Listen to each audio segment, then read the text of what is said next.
Morning, everyone. Welcome to this morning's edition of the NBC Markets Morning Call, 28th of April, 2026. Now, we sort of, investors are still focused very much on earnings. As the Strait of Hormuz is sort of a little bit like Schrodinger's cat. It's both open and closed.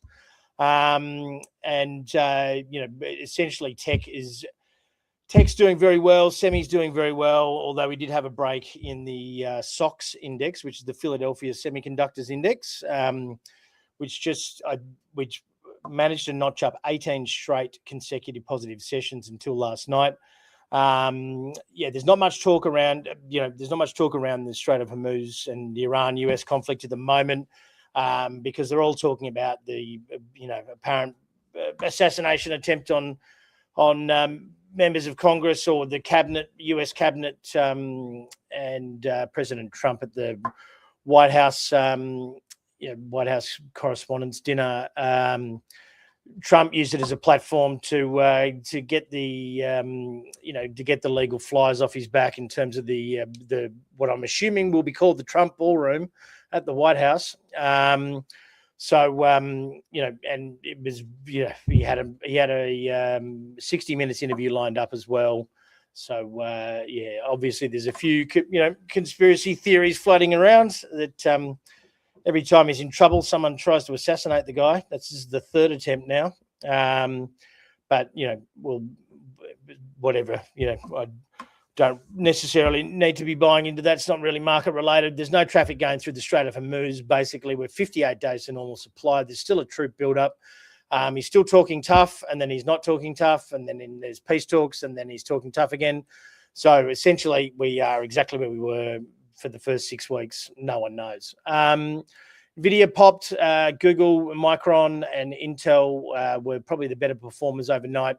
We had a bit of a pullback in some of those, the chip manufacturing names like Lam Research. GE Vernova had a bit of a rest as well. Consumer staples drifted off a little, but really it was all about the tech names. But look, it eked out again at absolute best, I've got to say. No real indicators to, no real clear indicators to go off necessarily for the day ahead. Aussie was open yesterday. We ended it down slightly. As you can see, the S&P was up 0.1, the Dow was down 0.16, the Nasdaq was up 0.01, and the Russell was up 0.13, and that happened in the last, say, 3 minutes of the market. We've got a fair few central banks and huge amount of earnings this week. I think something along the lines of 30 trillion of the 60 trillion in the US major index, the S&P 500. 16 trillion from 5 of the Mag 7 alone. And we have I did hear on Bloomberg this morning, 18 central banks are meeting this week, of which, the RBA, not necessarily one of them, but we got Bank of England, Bank of Canada, Bank of Japan, and the FOMC particularly, which we'll be probably paying a fair bit of attention to. Gold was off slightly. Silver was off slightly as well. Oil, crude still doing fairly well. WTI at 96.5. It was there yesterday morning, so that's kind of already priced into the market. Here in Australia, we had a public holiday for most of the states, but not all of the states. And so the market was open yesterday, albeit very quiet, very thin.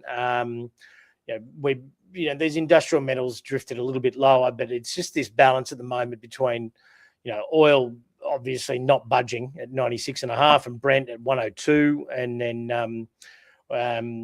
then physical markets well above that in the Middle East, and we're really not looking like we're any closer to any form of deal. We do have US GDP numbers, advanced GDP numbers this week, which are usually pretty volatile. I had this in the morning call yesterday morning, but for those of you who are New South Wales, and Victoria, ACT, etc., based that weren't watching markets yesterday, the forward PEs of the mega caps that are reporting this week are basically, around about this 24, 25 mark. 5-year average for those is around about the 27 mark. So this is the average of the Mag 7 excluding Tesla, of course, because that would significantly drag the average up because it's all about forward things for them. But yeah, we, calendar-wise, and this is obviously a little bit difficult to see, but we've got Microsoft, Alphabet, Amazon, and Meta on the Wednesday, Advanced GDP and FOMC on the that's on the Thursday, which will be the Thursday morning. Leading into that, you've got FOMC, and then that Thursday night you've got Advanced GDP with core PCE as well. So Wednesday, in the second column there, we've got Australian CPI. We're expected at 1.3%. And, obviously the RBA watchers will be watching that pretty closely. Durable goods in the States tomorrow night as well. Bank of Japan will be today. I don't expect too much out of that, but the Japanese do tend to be pretty good at surprising everyone. ANZ's actually got an update coming this week on Thursday as well. And then you got Apple on Friday. So Apple was off a little bit because apparently Qualcomm and OpenAI are looking at making a phone together. And then we did have some news last night that the exclusivity arrangement between OpenAI and Microsoft actually has been voided by both parties, so they can go and supply that to other people.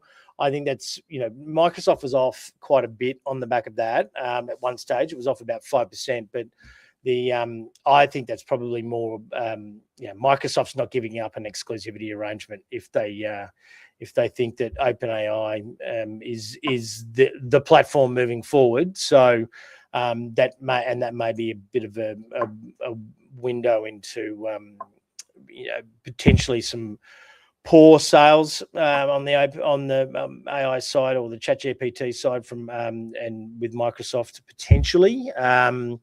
So who knows there? But increasingly, we've got Anthropic sort of dominating, Grok and XAI dominating, and then there's a new model. There's a new DeepSeek model out as well, which is performing many of these tasks. The Chinese developers have really narrowed in the performance gap, and they're essentially within striking distance of most of the main models now. Whereas they were significantly behind sort of in 2023, they're just behind now, mainly level peaking, I suppose.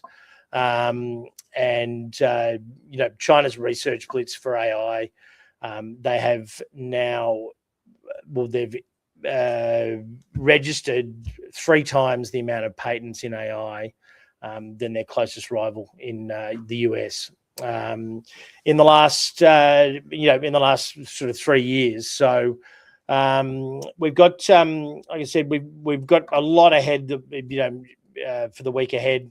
It's really going to be dominated by those earnings. I would imagine they're going to probably buoy the market generally. I don't see anything happening too much. The only freak out might be on the CapEx spending.